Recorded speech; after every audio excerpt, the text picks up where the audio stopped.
قرآن میں ایک ایسی کہانی ہے جو طاقت، نافرمانی اور خدائے فیصلے کے بارے میں بڑے گہرے سبق دیتی ہے۔ یہ قصہ ہے حضرت لوط علیہ السلام کا۔ تو آئیے مل کے اس داستان کے اہم پہلوؤں کو سمجھتے ہیں۔ سدوم اور عمورہ کی کہانیاں تو بہت سے لوگ جانتے ہیں، لیکن سوال یہ ہے کہ قرآن اس واقعے کو کس نظر سے دیکھتا ہے۔ آج ہم اسی بات کو جاننے کی کوشش کریں گے۔ قرآن کے بیانیے کا جو مرکز ہے نا، وہ ایک نبی ہیں، حضرت لوط علیہ السلام۔ انہیں ایک بہت خاص مشن پر ان شہروں کی طرف بھیجا گیا تھا، اور ان کی جدوجہد ہی اس پوری کہانی کی بنیاد ہے۔ تو حضرت لوط آخر تھے کون؟ ان کی شناخت کو سمجھنے کے لیے ہمیں ان کے نسب اور پیغمبرانہ وراثت کو دیکھنا ہوگا، جو اسلامی روایت میں بہت ہی اہم مانا جاتا ہے۔ ان کا پورا نام تھا لوط ابن حران۔ وہ اللہ کے نبی اور رسول تھے اور مشہور پیغمبر حضرت ابراہیم علیہ السلام کے بھتیجے تھے۔ حضرت ابراہیم کے ساتھ ہجرت کے بعد انہیں سدوم اور عمورہ کے لوگوں کی رہنمائی کا ایک خاص مشن سونپا گیا، اور ان کا خاندانی پس منظر تو واقعی بہت متاثر کن ہے۔ وہ پیغمبروں کے ایک عظیم سلسلے کا حصہ تھے۔ حضرت ابراہیم ان کے چچا تھے، حضرت اسماعیل اور اسحاق ان کے کزنز، اور ان کا سلسلہ نسب حضرت نوح تک جا ملتا ہے۔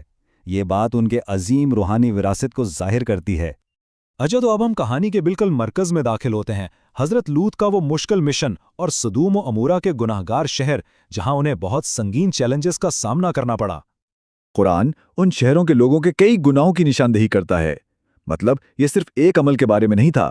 ان پر مہمانوں سے بدسلوکی کرنے، مسافروں کو لوٹنے اور بڑے پیمانے پر جنسی بے روی جیسے سنگین الزامات تھے۔ اور جب حضرت لوط نے اس کے خلاف آواز اٹھائی تو جواب میں انہیں ہی شہر سے نکالنے کی دھمکی مل گئی۔ یہاں ہم حضرت لوط اور ان کی قوم کے درمیان ایک براہ راست ٹکراؤ دیکھتے ہیں۔ ان کے الفاظ سے صاف ظاہر ہے کہ وہ نہ صرف ان کے پیغام کو مسترد کر رہے تھے، بلکہ انہیں دھمکیاں دے کر خاموش کروانے کی کوشش بھی کر رہے تھے۔ یہ ان کی سرکشی اور ہٹ دھرمی کی انتہا تھی۔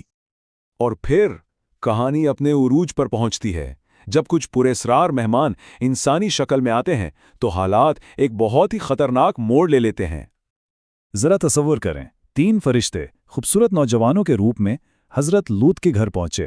وہ انہیں دیکھتے ہی پریشان ہو گئے، کیونکہ وہ جانتے تھے کہ وہ ان مہمانوں کو اپنی قوم کے شریر لوگوں سے محفوظ نہیں رکھ پائیں گے۔ صورتحال اتنی بگڑ گئی کہ شہر کا ہجوم ان کے مہمانوں کا مطالبہ کرتے ہوئے ان کے دروازے پر آن پہنچا۔ اپنی شدید بے بسی میں حضرت لوط نے ایک آخری کوشش کے طور پر اپنی بیٹیوں کی پیشکش کی، تاکہ وہ اس گناہ سے باز آ جائیں اور ایک پاکیزہ راستہ اختیار کر لیں۔ لیکن شہر والوں کا جواب تکبر اور ڈھٹائی سے بھرا ہوا تھا۔ انہوں نے نہ صرف ان کی پیشکش کو ٹھکرا دیا، بلکہ صاف صاف اپنی بری نیت کا اظہار بھی کر دیا۔ یہ اس بات کا ثبوت تھا کہ وہ اصلاح کے لیے بالکل بھی تیار نہیں تھے۔ اب یہاں ایک بہت اہم نقطہ ہے جسے سمجھنا ضروری ہے۔ اسلامی مفسرین جیسے ابن کثیر اور الطبری اس بات کی وضاحت کرتے ہیں کہ بیٹیوں سے مراد صرف ان کی اپنی اولاد نہیں تھی۔ ایک نبی اپنی قوم کے لیے باپ کا درجہ رکھتا ہے، اس لیے وہ دراصل اپنی قوم کے مردوں کو تمام عورتوں سے جائز نکاح کرنے کی دعوت دے رہے تھے۔ اس تصادم کے بعد خدائی فیصلے کا وقت آ گیا۔ یہ کہانی کا وہ حصہ ہے جہاں نجات اور تباہی کا فیصلہ ہوتا ہے۔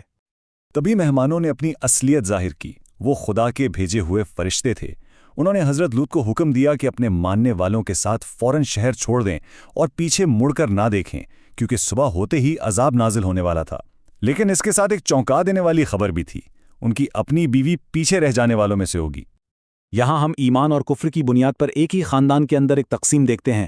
حضرت لوط اور ان کے پیروکاروں کو تو بچا لیا گیا، لیکن ان کی بیوی، جس نے ان کے پیغام پر یقین نہیں کیا تھا، وہ پیچھے رہ گئی اور تباہ ہونے والوں میں شامل ہوئی۔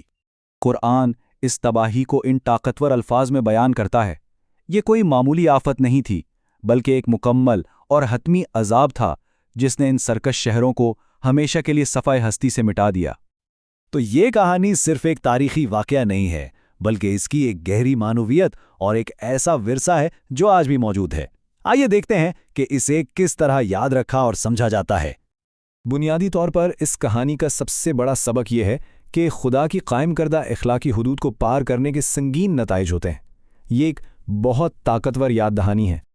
چونکہ کہانی کا ایک مرکزی پہلو حضرت لوط کا اپنی قوم کو مردوں کے ساتھ جنسی تعلقات پر سرزنش کرنا تھا، اسی لیے روایتی طور پر اس واقعے کو اسلام میں ہم جنس پرستانہ اعمال کی ممانعت کے ثبوت کے طور پر دیکھا جاتا ہے۔ اور یہ کہانی صرف کتابوں تک ہی محدود نہیں ہے۔ آج بھی فلسطین کے قصبے بنی نعیم میں حضرت لوط سے منسوب ایک مزار موجود ہے۔ اس کے علاوہ قریبی پہاڑیوں پر ان کی بیٹیوں کے مزارات اور ایک اور مقدس مقام جسے مقام نبی یقین کہا جاتا ہے وہ بھی وہیں واقع ہیں۔ اور ہم اس سوال پر بات ختم کرتے ہیں، یہ کیسے ممکن ہے کہ ایک اتنی قدیم کہانی آج بھی لوگوں کے عقائد، قوانین اور حتیٰ کہ جغرافیہ پر اتنی گہرائی سے اثر انداز ہو؟ یہ اس داستان کی لازوال طاقت کو ظاہر کرتا ہے۔